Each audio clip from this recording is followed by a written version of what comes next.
नमस्कार दोस्तों, उषा की आवाज़ चैनल में आप सभी का स्वागत है। हमारी आज की कहानी है भ्रष्टाचार। सुनीता जी बाहर बालकनी में बैठकर चाय पी रही थी।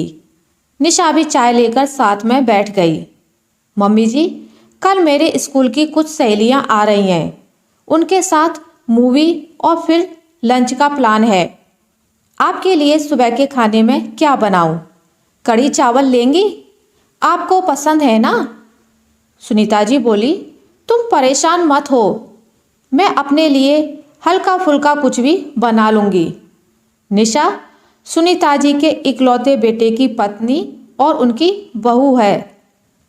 घर में सुनीता जी, उनका बेटा धीरेन, उसकी पत्नी निशा और एक 15 वर्षीय पोता ध्रुव है। सुनीता जी अक्सर खाली समय बालकनी में बैठकर माला फेरते रहती।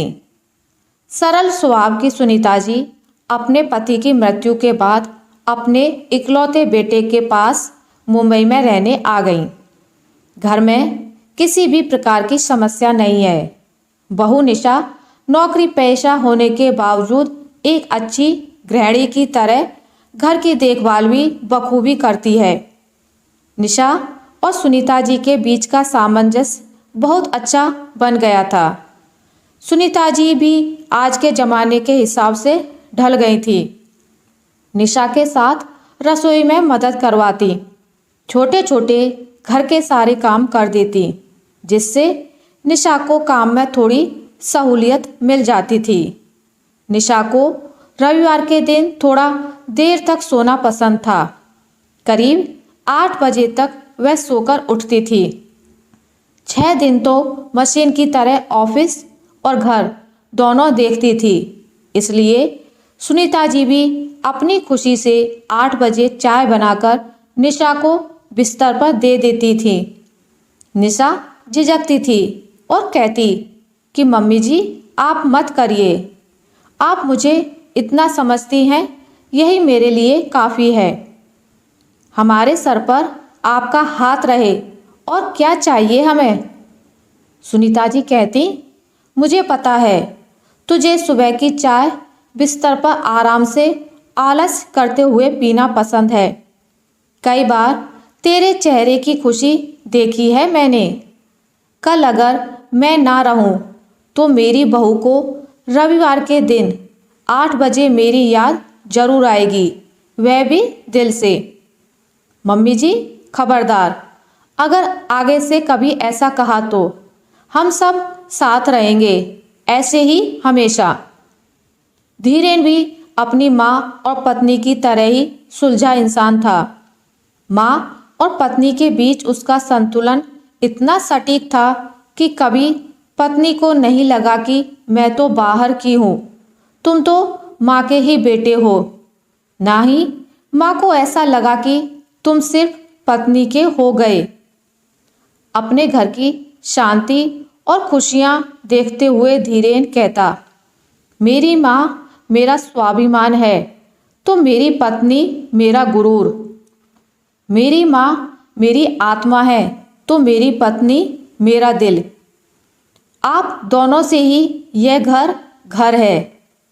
माँ और पत्नी दोनों का मन खुशी से झूम जाता जब बेटा और पति के मन में अपने लिए इतनी इज्जत देखती।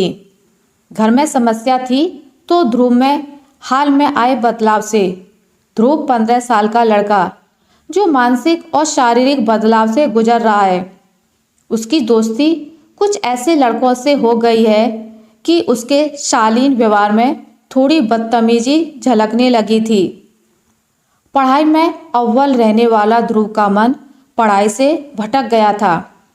सबसे इज्जत से बात करने की जगह उसकी आवाज़ में बेरुखी आ गई थी। माँ बाप की नसीहत और अनुभव उसे पुराने दिनों की तरह रूढ़िवादी लगते थे। धीरेन और निशा पूरी कोशिश कर रहे थे कि ध्रुव का मन और व्यवहार पहले की तरह हो जाए, पर वो लोग कामयाब नहीं हो रहे थे। एक तरफ उन्हें यह भी ध्यान रखना होता था कि उनका व्यवहार ध्रुव के प्रति ज़्यादा सख्त ना हो जाए। जिससे ध्रुव बिल्कुल विद्रोही हो जाए और कुछ गलत कदम उठा ले। सुनीता जी निशा और धीरेन को समझाती कि उम्र का ये पड़ाव ऐसा है जब बच्चा अपने माँ बाप को पुराने जमाने का समझता है और खुद को नए जमाने की सोच रखने वाला युवा। इसे ही तो कहते हैं पीढ़ी में अंतर। कुछ चीज़ें समय समझाती है तो कुछ चीज़ें जिंदगी में मिलने वाली ठोकरें। पर जमाने का बदलाव कितना भी आए लेकिन बुनियाद एक जैसी ही होती है, चाहे वह आज के ज़माने के घर की बुनियाद हो या पुराने ज़माने की। इसलिए चिंता मत करो और ध्रुव पर नज़र रखो, साथ में विश्वास रखो अपनी दी हुई अच्छी परवरिश की बुनियाद पर।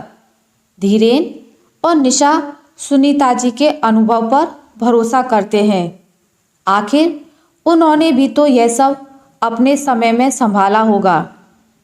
एक रविवार शाम को सब टीवी देख रहे थे। न्यूज़ चल रही थी कि एक पुल जो हाल में ही बना था गिर गया और बहुत लोगों की जान चली गई। पुल के गिरने की वजह थी भ्रष्टाचार। सास सुनीता जी और निशा ने आंखों ही आंखों में जैसे कुछ बात की हो। सुनीता जी बोली, निशा भ्रष्टाचार क्या होता है?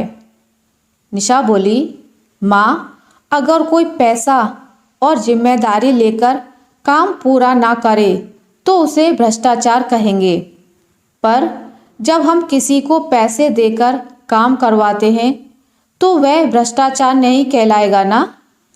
सुनीता जी बोली। निशा बोली, भ्रष्टाचार ही कहलाएगा माँ। वह काम करने के लिए पहले से सरकार से पैसा ले रहा है, फिर वही काम न करवाने के लिए पैसा ले रहा है। जिस काम को करने के लिए सरकारी नौकरी की है तो वह भ्रष्टाचार ही कहलाएगा ना? सुनीता जी बोली, मैं कुछ समझी नहीं।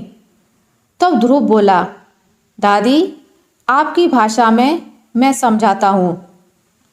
आपको शुगर की वजह से मीठा खाना मना है, लेकिन आप 50 रुपए देकर मुझे चुप रहने को कहती हो और मीठा खाती हो तो यह भ्रष्टाचार है, समझी दादी? सुनीता जी बोली, अच्छा अब समझी। पर ऐसा है तो बेटा जी आप तो भ्रष्टाचार में लिपटे हो। ध्रुव बोला, कैसे? सुनीता जी बोली, आपके पापा अपनी ज़रूरतों को पीछे रख आपके स्कूल की फीस समय पर भरते हैं, लेकिन आप पढ़ाई ढंग से नहीं करते तो भ्रष्टाचार कर रहे हो ना? अपने माँ बाप से मिले प्यार और दुलार के बदले बेरुखी से बात करते हो, भ्रष्टाचार ही है ना? अपने कमरे में कपड़े अस्त व्यस्त रखते हो, तुम्हें मिले सामानों को सहेज कर रखना, कमरा साफ रखना तुम्हारी जिम्मेदारी है। अपने सामान की हिफाजत करना जो तुम नहीं करते हो भ्रष्टाचार ही है ना?